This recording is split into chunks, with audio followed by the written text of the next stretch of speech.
The Reds said, listen, that's our coach. The Reds wanted compensation from Rugby Australia if they couldn't give him any. So they said, well, listen, he'll have to keep coaching you next year. The whole city goes bananas. They reckon this will inject $120 million into our economy. The whole street's being cut off. They're calling it the Magic Mile. Every stripper and prostitute in Australia will be here in Brisbane. Am I allowed to say that? DSPN, the Devlin Sports Podcast Network. Greg Marto Martin, former Wallaby fullback, very proud Queenslander and Triple M Breakfast host, joins us again on the eve of Magic Round, which means that Brewees, Brisbane Kiwis, take over your city, mate. Well, yeah, but the whole city goes bananas. They reckon this will inject $120 million into our economy. So, nice. Quite simply, from Thursday, I think they're closing it off. There's the Women's Origins on. They're closing off Caxton Street. Now, right now, I'm sitting in our studios or at the top of Caxton Street. We are 3 kicks, so about 150 metres from Suncorp Stadium. This whole place, the whole street's being cut off. They're calling it the Magic Mile. Every stripper and prostitute in Australia will be here in Brisbane. Am I allowed to say that? Of course you are. People go nuts though. Last year, I told you, I saw 6 Wars fans. I walked out of here at 9 o'clock on the Friday, straight over the road to pub. They were peering in through the door, knocking at 9:15. I had to tell them, up the Wars, and hey, listen, pub's open at 10 over here. So the place just goes bananas. Blokes just go crazy, and I don't know how they do it for 3 days. But anyway, that's what's on here. Well, they do it because, like my young producer, Lachlan, who's going to be there, they're young people in their 20s, Greg. This is what and I've been talking to him about it, going, hang on, but you're going to get nailed on the Friday night, then you're going to have lunch and drink all day Saturday, go back to the stadium, and then you're going to do it all again Sunday. How do you do it? He said, well, you just wake up and do it, because that's what they do in their 20s. Marty, do you remember being young? Rugby World Cups, that's what you do. 6 days a week, and you rest on the Wednesday or Tuesday. We just do it, and then we get really ill. I love it. I love seeing the expectation, the excitement at the start of these sort of weekends, whether it's fishing or whether it's football. You know, when blokes get together, just blokes, for 4 days, 3 days, and then you need to film a documentary about them at the end and go, and how buggered and how they're all busted. And it's so good. There's carnage and chaos. Ambulances get run off there because these blokes challenge each other because they get bored because blokes don't talk enough. They get bored and they conduct a lot of physical challenges. So the ambos are going, oh Christ, we hate this weekend. It's so busy. So just in terms of chances of meeting somebody, nice who might be friendly back to you in Brisbane for a young New Zealand man, give me a percent. Yeah. Oh, it's not the weekend to look for a bride. There you go, gone. If I had an eligible daughter, lock her up for the weekend.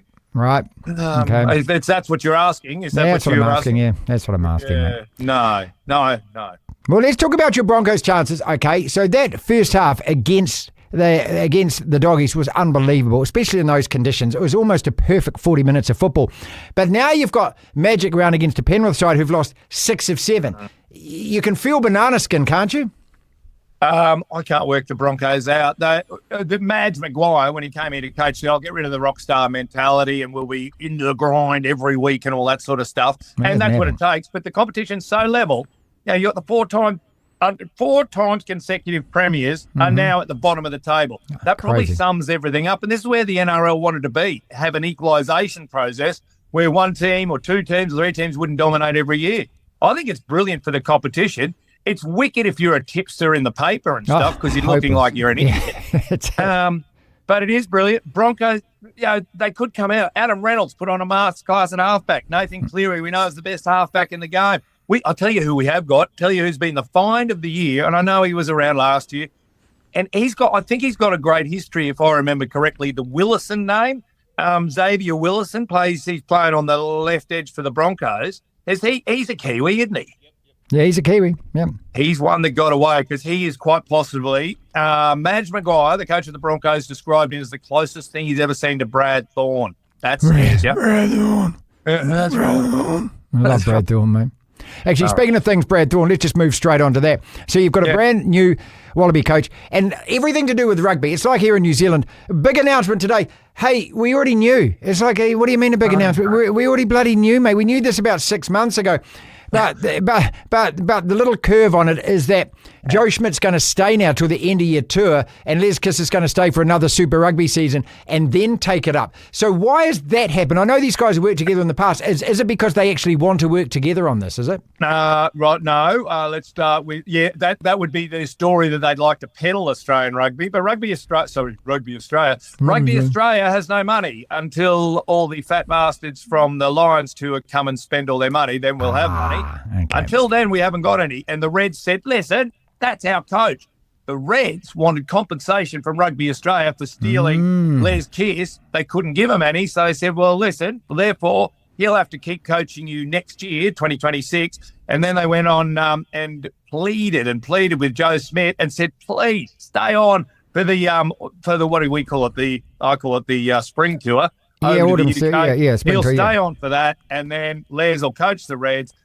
And it all looks like it's hunky-dory, but the simple fact is, Les Kiss has worked under Joe Schmidt before in Ireland, so they get on really well, and it'll all be fine. But it was a silly announcement. Oh, Les Kiss is the next coach. When? Oh, not until May next year.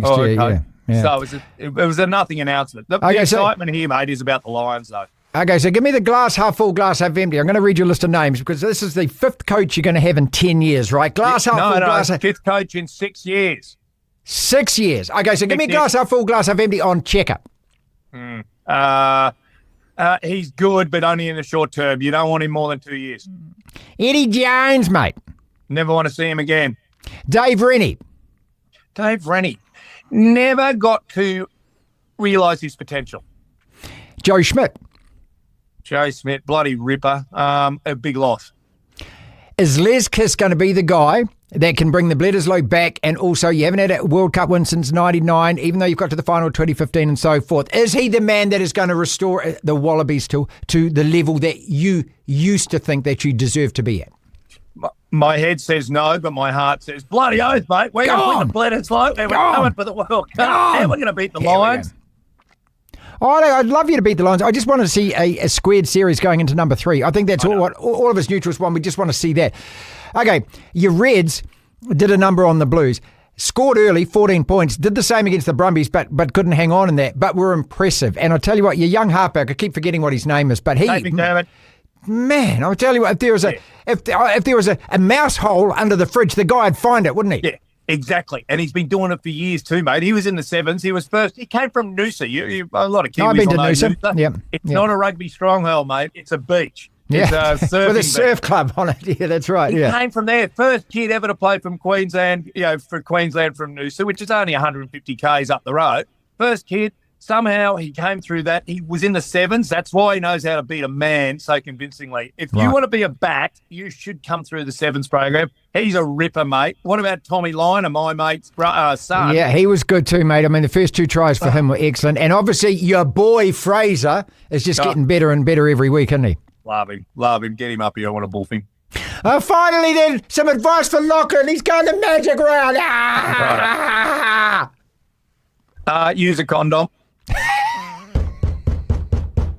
He's staying with 6 boys in a room. That's great advice. Well, definitely. Get 2. No, get a 6-pack there.